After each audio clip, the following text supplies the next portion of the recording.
Grand Rising AGC. Sa video na ito, ipapakita ko sa inyo kung paano i-upgrade ang inyong account sa Orion Global.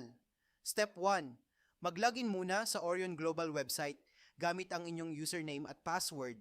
Step 2. Pagkatapos mag-login, i-click ang member menu at pagkatapos ay piliin ang upgrade downline. Step 3. Kapag lumabas na ang inyong account structure, i-click ang account na nais ninyong i-upgrade. Pagkatapos, piliin ang tamang upgrade code na available para sa account na iyon. Step 4. Kapag napili na ang upgrade code, i-click ang submit button upang makumpleto ang proseso. Kapag lumabas ang confirmation message, ibig sabihin ay successful na ang inyong account upgrade. Congratulations! Ang inyong account ay upgraded na at handa nang mag-enjoy ng mas maraming opportunities at benefits sa Orion Global. Maraming salamat sa panonood.